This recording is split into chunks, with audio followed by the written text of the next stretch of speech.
Hello and welcome, this is Elite. I am here to take a look on the new mouse, the Logitech GPro.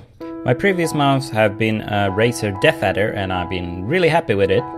Unfortunately, it's been a long time since I had the aim I had once. I've been struggling to keep my aim as accurate as I was in the 1.6 days with Counter-Strike. As the story goes, I changed my DPI and mouse size from the previous one, which was a Logitech MX300. Well, that got me thinking, maybe I should change the size of my mouse again. Introducing the Logitech GPro. Let's look at the specs, shall we? Full name, Logitech Pro Gaming Mouse. It has the usual bells and whistles. Tracking resolution is 200 to 12,000 dpi. It has a pull rate of 1000 MHz. That can obviously be changed in the software. The mouse has onboard memory. Just remember to check back to automatic game detection to make custom profiles. You can change the pull rate to either 25, 250, 500 or 1000. You have 5 DPI levels to choose from. Standard is 4, but you can change it up in the corner. You can then assign a default DPI level and then assign a shift DPI level.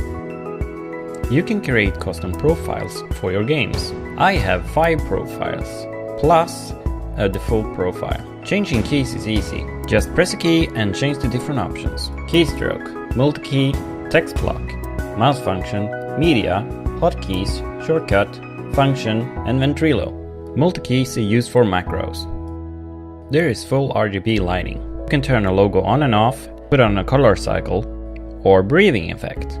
You can enable or disable the backlight settings for specific profiles. There's even a sleep timer to turn off the light.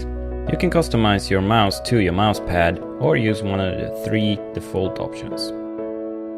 My experience with the mouse has been great so far. The aiming improved exponentially when I used the default DPI settings that I had in the past, with a DPI level of 400 and a sensitivity of 223. Which results in a score of 892 eDPI.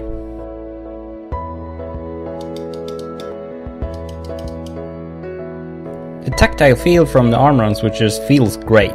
You can clearly tell when you're hitting the mouse button, so you don't have to worry about accidental clicks. The aiming is great too. The mouse feet has a glossy finish, so it slides over the mat really well. Perhaps a little bit too well. You may have to tweak your settings when you play. It's really light, so you feel like you can play for hours. I really like the design, as it reminds me of the Logitech MX300, and it feels great in your hands. Unfortunately, there is a big problem with this design. In the bottom of the mouse, there's a ledge. I was constantly getting hooked up with my thumb underneath, and that didn't work well. If you use a similar clog like me, I would not recommend this mouse. Here you can see it stacked up against the Zoe FK2, the Logitech 703 and the Razer Copperhead Chroma Edition. It's taller than the FK2, but instead it's shorter. In conclusion, it's a great mouse and you can clearly see why pros are using it, but I would not recommend it for claw grip users. Then I would recommend the FK2. Well, that's it for me. I hope you liked this review and hope to see you in the future.